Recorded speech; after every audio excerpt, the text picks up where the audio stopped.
अगर आप हमेशा तनाव में रहते हैं, परेशान रहते हैं, तो बस कुछ मिनट समय निकाल कर ये पूरी कहानी सुनकर जाएं। 3 गृहस्थ महात्मा थे। तीनों एक दिन कहीं निकले हुए थे। गर्मी की दोपहर थी, बहुत ज़्यादा उमस थी। तीनों थक गए थे। अब किसी ऐसी जगह की तलाश में थे जहां बैठ कर के थोड़ी देर आराम कर सके, जलपान कर सके। तभी एक बागीचा दिखाई दिया। बागीचे में छोटा सा मंदिर, कुआं। उन्होंने सोचा कि इससे अच्छी जगह कोई नहीं हो सकती। तीनों बागीचे में चले गए, मंदिर के चबूतरे पर बैठ गए। तीनों ने जलपान किया और फिर आराम करने लगे। विश्राम करते करते ही तीनों में बातचीत होने लगी। पूछने लगे कैसे हैं, सब ठीक ठाक है, घर में कौन कौन है। उनमें से एक महात्मा ने कहा कि मेरे ऊपर भगवान की बहुत बड़ी कृपा है। भगवान ने पत्नी बहुत अच्छी दी है, बच्चे भी अपने अपने काम में लगे हुए हैं। पत्नी इतनी अच्छी है कि दिन भर बच्चों का भी ध्यान रखती है, मेरी भी सेवा करती है, भगवान की सेवा में भी हाथ बटा देती है। भगवान की बहुत बड़ी कृपा है। अब दूसरे ने कहा कि मेरे ऊपर आपसे भी ज्यादा भगवान की कृपा है। उन्होंने कहा कैसे? बोले अभी 2 साल पहले मेरी पत्नी का देहांत हो गया। भगवान ने उसे अपने पास बुला लिया।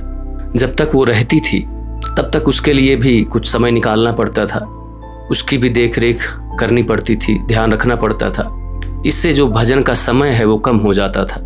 लेकिन अब जब पत्नी नहीं है, बच्चे भी अपने अपने काम में सब व्यस्त हैं, मुझे कोई चिंता नहीं है। बस जो मिल जाता है रूखा सूखा खा लेता हूँ और दिन भर भगवान का भजन करता रहता हूँ। भगवान ने पूरी तरह से अपनी सेवा में लगा लिया है।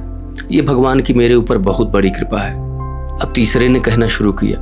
तीसरे महात्मा ने कहा मेरे ऊपर तो आप दोनों से ज्यादा कृपा है भगवान की। उन्होंने पूछा कैसे?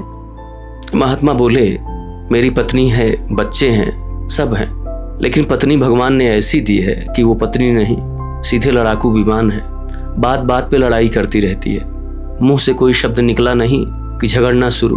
उसके डर से मैं घर ही नहीं जाता हूँ। पड़ोसी भी घर की तरफ आंख नहीं उठाकर देखते कि अभी लड़ने लगेगी। बच्चे भी अपने रास्ते पर हैं और मैं भी उसके लड़ने के डर से घर ही नहीं जाता हूँ। सुबह किसी तरह जो मिलता है खा लेता हूँ और दिन भर शिवालय पर आ करके भगवान का भजन करता रहता हूँ। अगर वो ठीक होती तो उसके मोह में पड़ा रहता, लेकिन भगवान ने ऐसी पत्नी दी है कि उससे जान ही छुड़ाता रहता हूँ और उसका नतीजा ये है कि दिन रात बस भगवान का भजन ही करता रहता हूँ। इसलिए भगवान की बहुत बड़ी कृपा है। अब आप सोचिए, तीनों की परिस्थितियां अलग अलग हैं। एक की पत्नी अच्छी है, एक की पत्नी है ही नहीं और एक की पत्नी लड़ाकू है, लेकिन तीनों ने खुश रहने का बहाना ढूंढ लिया। दोस्तों, अगर आपको लगता है कि जो लोग खुश हैं उनके जीवन में सब कुछ बिल्कुल परफेक्ट है, तो आप ये बिल्कुल गलत सोच रहे हैं। उनके करीब से जाकर देखेंगे तब आपको समझ में आएगा कि उनकी लाइफ में आपसे ज्यादा परेशानियां हैं, लेकिन फर्क ये है कि उन्होंने जीवन में किस तरह से खुश रहना है वो सीख लिया है। अगर आप ये सोच रहे हो कि खुश रहने के लिए कोई अलग से टाइम आएगा, तो ये आपकी सबसे बड़ी भूल है। इसके बजाय आज आप जिस भी परिस्थिति में हैं उसी को भगवान की मर्जी समझकर उसी में छोटी छोटी खुशियां ढूंढने की कोशिश करें। अपने आप को समझाना होगा कि हम अपनी तरफ से जितना हो सकता है अपना कर्म तो कर ही रहे हैं, बाकी भगवान की जैसी इच्छा। दोस्तों, कहानी आपको कैसी लगी कमेंट करके जरूर बताइएगा।